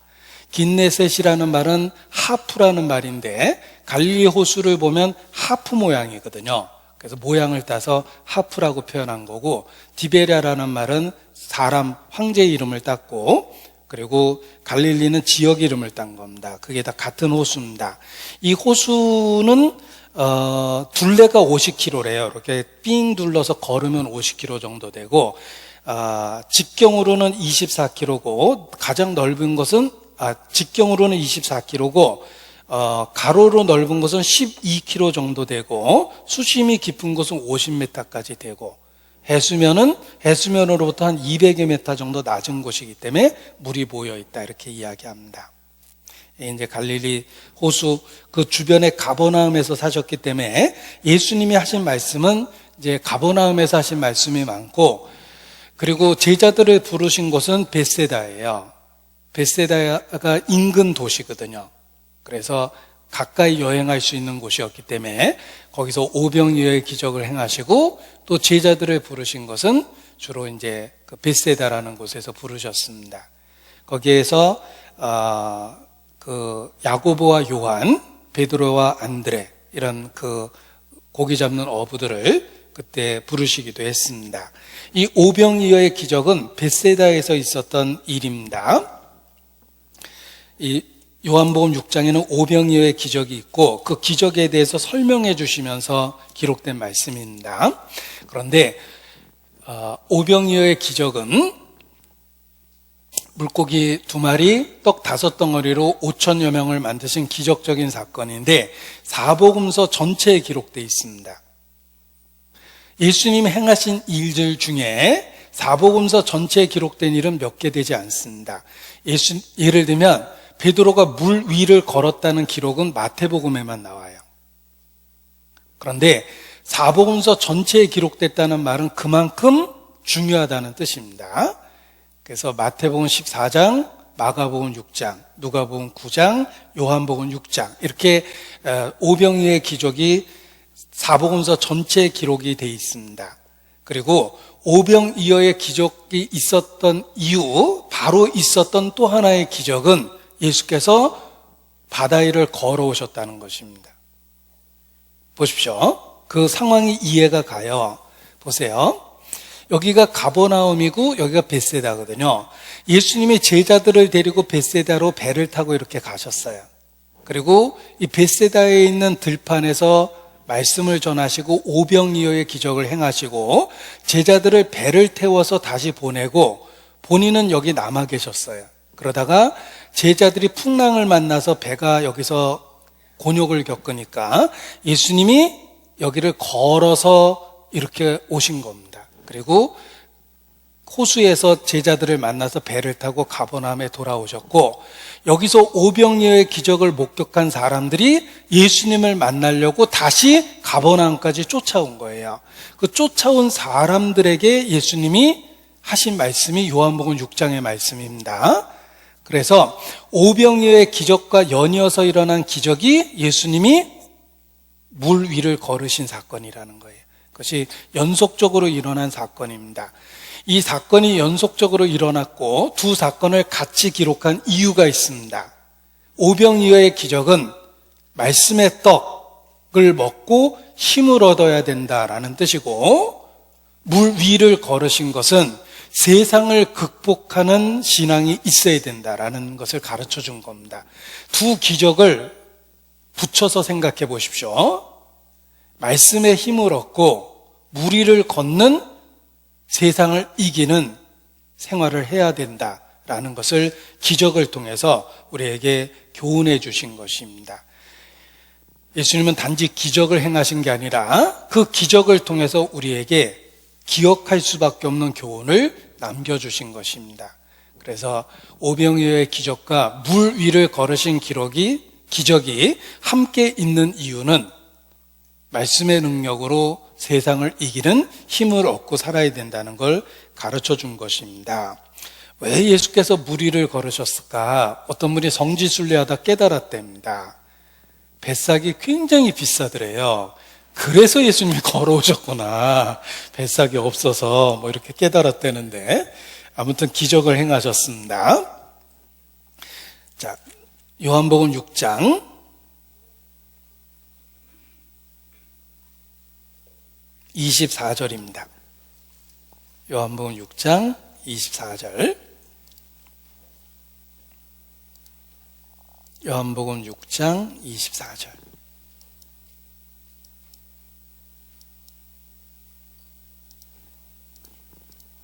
무리가 거기 예수도 없으시고 제자들도 없음을 보고 요 무리가 오병이어의 기적을 체험했던 무리들이에요.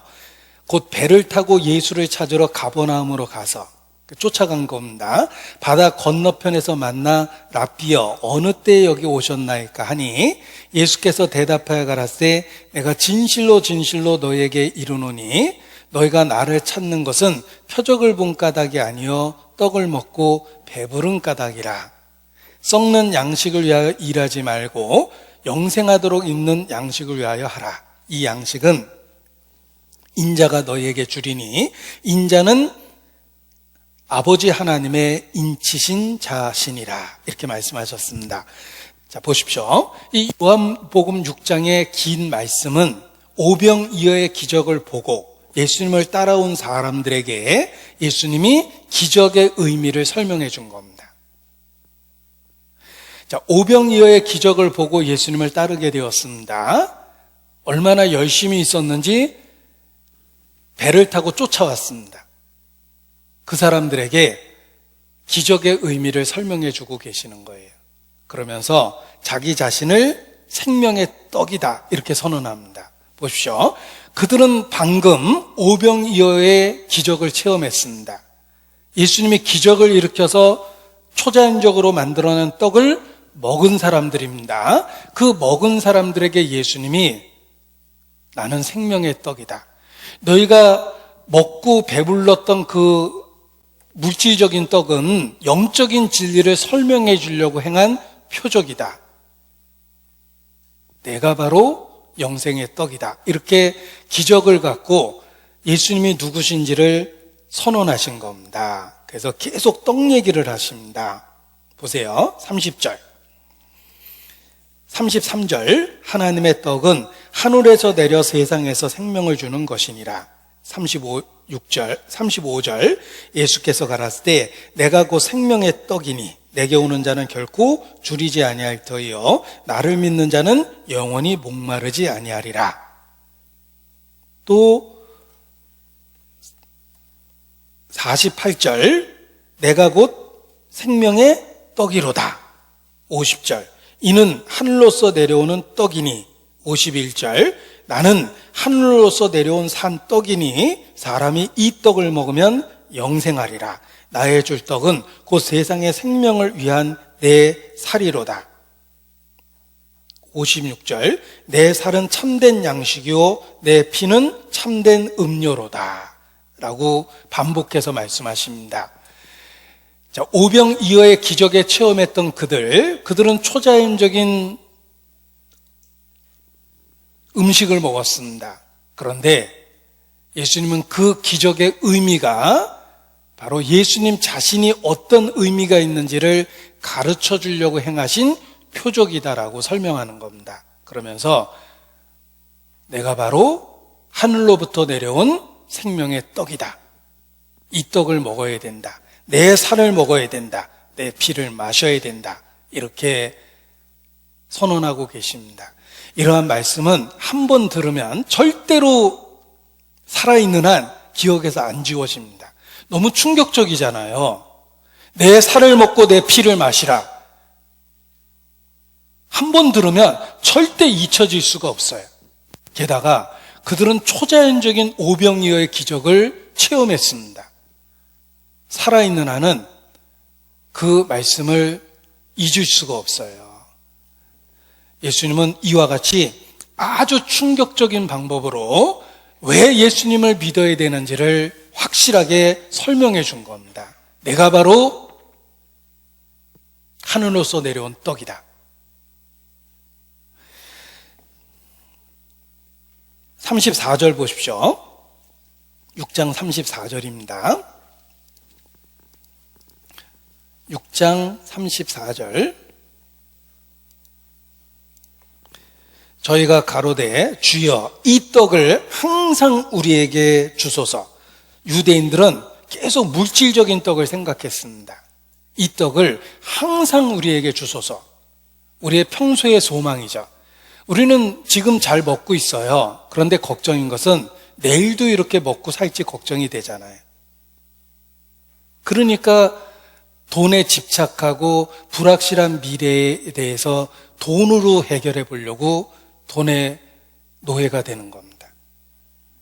이 유대인들의 소원이 사실 우리의 소원이에요. 이 떡을 항상 우리에게 주소서.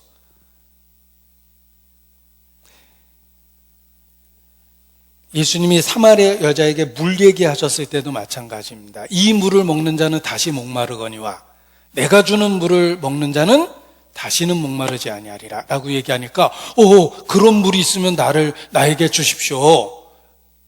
그렇게 이야기합니다. 먹고 마시는 것, 이것은 우리가 이 땅에 있는 한 간절한 소원입니다.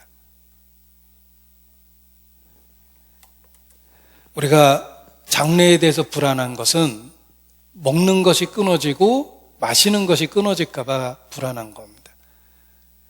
예수님은 우리에게 꼭 필요한 먹고 마시는 것을 통해서 예수님이 어떤 의미가 있는지를 설명을 해준 겁니다.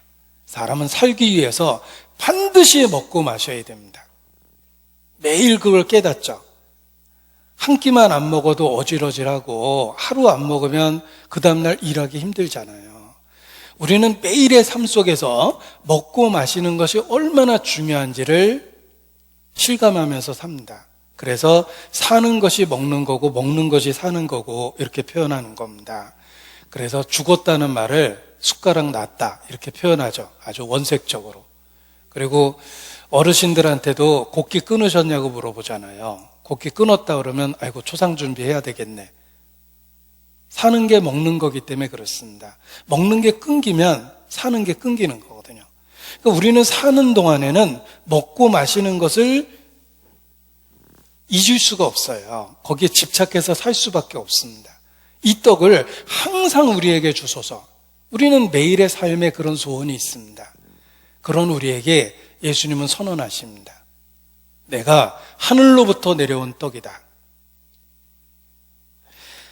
예수님이 우리에게 반드시 꼭 필요한 분이라는 것을 가르쳐 준 겁니다. 너희들 먹지 않고 살 수 있느냐?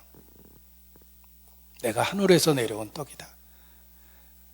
예수님을 거절하면 죽는 거예요.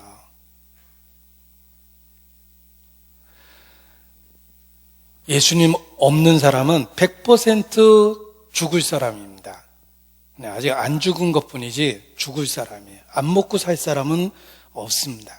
인간은 생존을 위해서 반드시 먹고 마셔야 돼요. 예수님은 자신을 마시는 생수에 비유했고 먹는 떡에 비유하신 것은 예수님은 우리에게 반드시 필요한 분이다. 우리가 계속해서 존재하려면 죽음을 해결하고 살아남기 위해서는 예수님은 우리에게 반드시 필요하다라는 것을 떡이라는 말로 충격적으로 가르쳐 준 겁니다. 그래서 이 말씀을 들은 사람은 한 번만 들어도 예수님에 대한 말씀을 기억에서 지울 수가 없었을 거예요. 예수님 없다라는 건 양식이 끊어진 거예요. 아직 안 죽었지만 100% 죽을 거예요. 양식이 끊겼기 때문에. 버텨봤자 얼마 못 버텨요. 우리에게 반드시 예수님이 필요하다는 걸 이렇게 가르쳐 준 겁니다. 이스라엘이 출애굽했습니다. 바다가 갈라지는 기적을 통해서 광야에 나왔습니다. 40년의 광야 생활이 시작됩니다. 큰일 났습니다. 광야는 생존이 불가능한 곳이에요. 음식을 구할 수가 없습니다. 그런데 40년 동안 그들이 생존했습니다. 그 이유는 하늘에서 만나가 내렸어요. 바위가 터지고 물이 나왔습니다. 그들은 40년 동안 생존했습니다. 그 뒤에는 하나님이 함께 계셨다는 사실이 있습니다. 그래서 광야에서 너에게 만나를 먹이신 이유가 사람이 떡으로만 살 것이 아니라 하나님 입에서 나오는 모든 말씀으로 살 것을 가르쳐주기 위한 것이라고 말씀하셨습니다. 40년을 가르쳤어요. 하루에 3끼 먹죠? 1년 365일 곱하기 3 하면 1년 동안 먹는 횟수입니다. 거기다 40을 곱하면 숫자가 얼마나 많겠어요? 그 수만 번의 먹는 횟수를 통해서 인간은 반드시 하늘로부터 온 떡이 필요하다. 구세주가 필요하다는 걸 가르쳐 준 겁니다. 그러고도 구원을 못 받으면 수만 번의 가르침을 외면한 거예요. 그냥 밥만 먹은 거예요. 짐승처럼. 사람이 떡으로만 살 것이 아니라 하나님 입에서 나오는 모든 말씀으로 살 거라는 걸 먹는 것을 통해서 가르쳐 주셨습니다. 우리는 매일 세 끼의 식사를 합니다. 그때마다 기억하십시오. 예수님은 생명의 떡입니다. 주님 없이는 절대 살 수가 없습니다. 먹고 마시는 거 없이 생존할 수 있는 사람은 없습니다. 주님 없이 살아남을 사람은 없습니다. 곧 죽을 거예요. 예수님을 거절하면 곧 죽을 겁니다. 아직 안 죽은 것뿐이지 죽어가고 있고 곧 죽을 거예요. 예수님은 우리에게 반드시 필요한 떡과 반드시 필요한 물과 같습니다. 그래서 한 번 들으면 기억할 수밖에 없게끔 만들어주신 겁니다. 예수님은 자신을 생명의 떡이라고 선언했습니다. 이 떡은 보는 게 아니에요. 떡을 봤다고 해서 살 수 있는 게 아닙니다. 잔치집에 가서 계속 돌아다니고 해도 배는 쫄쫄 굶을 수 있어요. 음식을 계속 보고 다녔다고 해서 배부른 게 아닙니다. 음식은 개인적으로 직접 먹어야 돼요. 우리가 복음적인 설교를 듣는다고 구원받는 게 절대 아닙니다. 그걸 개인적으로 받아들이고 적용하고 신앙을 고백해야 돼요. 우리가 헬스클럽에 가입했다고 멤버십에 참여됐다고 해서 건강해지는 건 아니에요. 1년치 헬스클럽 갖고도 운동 안 하면 아무런 혜택을 못 받습니다. 헬스클럽에 가입해서 건강해지는 게 아니라 그 가입된 것을 갖고 실질적으로 운동을 해야지 건강할 수 있는 겁니다. 마찬가지입니다. 예수님은 생명의 떡입니다. 복음을 들었다고 해서 구원받는 게 아니에요. 개인적으로 받아들이고 적용하고 고백을 해야 돼요. 그걸 가르쳐 주려고 떡 얘기를 하신 겁니다. 6장 53절입니다. 6장 53절. 요한복음 6장 53절.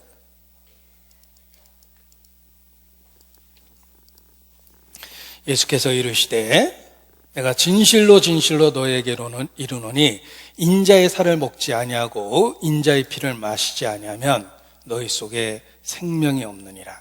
내 살을 먹고 내 피를 마시는 자는 영생을 가졌고 마지막 날에 내가 그를 다시 살리리니 내 살은 참된 양식이요 내 피는 참된 음료로다. 여러분, 이 말씀은 한 번만 들으면 절대 기억에서 못 지우는 말씀입니다. 너무 충격적으로 표현하셨잖아요. 생각해 보십시오. 여러분이 예수님 말씀을 한참 듣다가 졸고 있는데 갑자기 예수님이 내 살을 먹고 내 피를 마시라 그러는데 잠이 탁 깼어요. 깜짝 놀랄 겁니다. 그렇지 않아도 꿈속에서 점심에 뭐 먹나 생각을 했거든요. 그랬는데 갑자기 예수님이 내 살을 먹고 내 피를 마시라고 하니까 깜짝 놀랐어요. 오늘 점심은 예수님 볶음인가? 뭐 이렇게 엉뚱한 생각이 들 겁니다. 왜 이렇게 끔찍한 말씀을 하시지? 이 말이 얼마나 중요한지를 반드시 기억해야 된다는 뜻입니다. 우리가 복음을 알고 이해했다고 구원받는 게 아니라 개인적으로 철저하게 받아들여야 되는 거예요. 그래서 먹으라, 마시라 이렇게 말씀을 해주신 것입니다. 잘못하면 잔치집 한복판에서 굶을 수 있습니다. 먹어야 돼요. 어떤 분은 자동차를 갖고 사막을 횡단하다가 고장이 났어요. 구조대가 발견했을 때 자동차를 그늘 삼아서 밑으로 들어가 있었는데 결국은 물이 없어서 죽어 있었습니다. 사막 한복판에서 자동차가 고장났고 물을 먹지 못해서 구조대가 도착했을 때는 죽어 있었어요. 그런데 더 충격적인 것은 그 자동차 라디에이터 안에는 마실 수 있는 물이 가득했습니다. 사막에서의 라디에이터에 물을 넣을 때는 부동액을 넣지는 않습니다. 기온이 떨어지지 않기 때문에 그냥 마실 수 있는 물을 넣는 거기 때문에 라디에이터에 물이 가득하다는 걸 알았다면 그걸 먹으면서 버텼을 텐데 먹지 않았기 때문에 죽은 겁니다.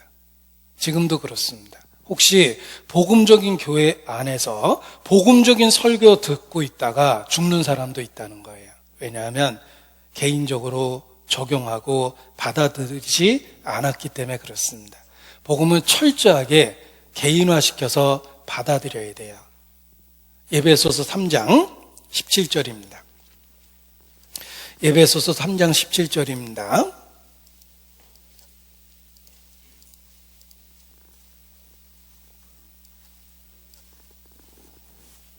에베소서 3장 17절 믿음으로 말미암아 그리스도께서 너희 마음에 계시게 하시고 너희가 사랑 가운데 뿌리가 박히고 터가 굳어져서 자, 그리스도께서 우리 마음에 계실 수 있는 방법은 믿음으로 말미암아 믿음은 개인적으로 받아들이고 적용하는 겁니다. 그럴 때 그리스도와의 개인적 관계가 생깁니다. 비로소 살을 먹고 피를 마시는 겁니다. 신앙은 하나님과 1대1의 관계예요.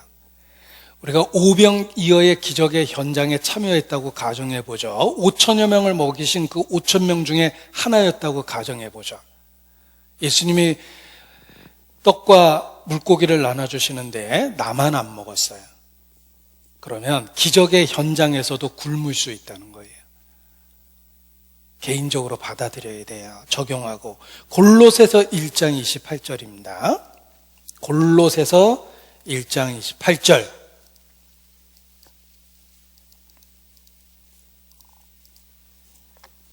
골로새서 1장 28절입니다. 우리가 그를 전파하여 각 사람을 구원하고 모든 지혜로 각 사람을 가르치면 각 사람을 그리스도 안에서 완전한 자로 세우려 함이니. 그렇습니다. 교회는 공동체지만 구원은 개별적이에요. 우리가 그를 전파하여 각 사람을 권하고 모든 지혜로 각 사람을 가르치면 각 사람을 그리스도 안에서 완전한 자로 세우려 함이니라. 믿음은 지극히 개인적이에요. 하나님과의 관계는 1대1입니다. 죽음을 건너가며 심판도 다른 사람과 상관없이 나의 행한 삶을 갖고 1대1로 심판을 받는 것처럼 그리스도와의 관계도 지극히 1대1이에요. 예수님하고의 관계는 개별적인 거예요. 나를 사랑하사 나를 위하여 자기 몸을 버리신 거예요. 그분이 바로 예수 그리스도입니다. 먹으라, 마시라. 개별적으로 받아들여야 된다라는 뜻입니다. 그래서 믿음이라는 말을 여러 가지 표현으로 정의하는데 몇 가지 도움되는 이야기를 한번 인용해 보겠습니다. 보세요. 여기 집이 있습니다. 집이 있습니다.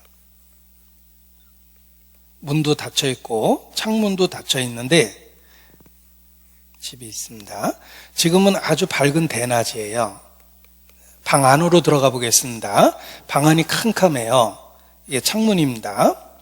옛날 창문은 이렇게 나무로 돼 있었어요. 그 차광막처럼 이렇게 나무로 돼서 이게 옛날 창문입니다. 나무로 돼서 이렇게 닫혀 있으니까 집안이 캄캄합니다. 바깥은 낮인데 그러면 빛이 밑으로 이렇게 조금씩 새 들어오죠. 그러나 방 안은 캄캄합니다. 이 나무로 된 창문을 활짝 열었다고 가정해 보세요. 문을 열었습니다. 문을 열었습니다. 그러면 비로소 바깥에 있는 밝은 빛이 안으로 쏟아져서 들어와요. 원래 바깥은 밝았는데 창문을 여니까 바깥에 밝은 빛이 환하게 쏟아져 들어오는 겁니다. 하나님의 사랑은 이미 우리를 둘러 비치고 있었어요.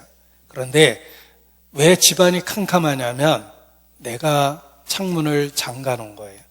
그런데 힘이 하나마 하나님의 사랑이 밑으로 희끗희끗 보이죠. 창문을 열면 빛이 쏟아져 들어와요. 원래 빛이 나를 두르고 있었거든요. 구원이 그와 같습니다. 믿음이란 마음의 창을 여는 거예요. 원래 낮이 되었기 때문에 그 낯의 빛이 안으로 밀려 들어오는 거예요. 내가 마음을 열었기 때문에 날 사랑하시는 게 아니라 이미 있는 사랑이 그대로 내 마음에 받아들여지는 거예요. 그래서 믿음이란 하나님을 향해서 마음의 문을 여는 것이다 라고 표현하고, 또는 혼인서약으로 표현해요. 혼인서약을 통해서 남자와 여자가 남편과 아내라는 특별한 관계를 갖게 됩니다. 하나님은 우리와 새 언약을 세우셨고, 우리는 그 새 언약을 믿음으로 말미암아 하나님과 언약 관계가 생기는 겁니다. 그래서 믿음이란 하나님의 약속으로 들어가는 것과 같다. 하나님의 언약에 응답하는 것이 믿음이다. 이렇게 표현도 하고, 또 하나님이 우리에게 선물을 주시는데 그 선물을 받는 손이 믿음이라는 거예요. 누가 내게 선물을 주는데 무응답, 무반응하면 선물을 가져갑니다. 안 받겠다는 뜻이거든요. 선물은 반응해야 돼요. 하나님의 구원의 선물을 받는 손이 믿음이에요. 받아야 되는 거예요. 빈손 들고 나아가 십자가를 붙드네. 빈손 들고 나가. 그게 믿음이에요. 주신 은혜를 받아들이는 것입니다. 예수께서 충격적인 말씀을 하셨습니다. 사람이 살기 위하여 반드시 먹어야 될 것이 있다. 너희가 먹고 있는 음식은 먹으면 또 먹어야 되지만 영원히 배고프지 않는 떡이 있다. 바로 나다. 내가 하늘로부터 온 생명의 떡이다. 사람이 이 떡을 먹으면 영생하리라. 내 살을 먹고 내 피를 마시라. 이런 충격적인 표현으로 예수님하고의 관계는 반드시 믿음으로 개인적으로 받아들여야지만 이루어지는 것이다 라는 것을 가르쳐 주신 것입니다. 그래서 오병이어의 기적을 기억하고 예수께서 바다 위를 걸으셨다는 기적을 함께 기억해 보십시오. 그리고 매일의 식사 시간에 생명의 떡 대신 예수님을 기억해 보십시오. 우리가 왜 믿음으로 화답해야 되는지를 더욱 깨닫게 되며 매일의 삶이 신앙의 고백이 될 것입니다. 기도하시겠습니다. 아버지 하나님, 그리스도 예수 안에서 우리를 있는 모습 그대로 받아주시고 하나님의 자녀 삼아주신 것 진심으로 감사를 드립니다. 생명의 떡 되신 예수 그리스도를 기억하고 이 땅에서 먹고 마실 때마다 주님께 감사하고 찬양할 수 있도록 가르쳐 주심을 주님께 감사를 드립니다. 은혜에 합당한 매일의 삶을 살 수 있도록 더욱 주관하시고 붙잡아 주시옵소서. 주께 의지합니다. 고마우신 우리 구주 예수님 이름으로 기도합니다.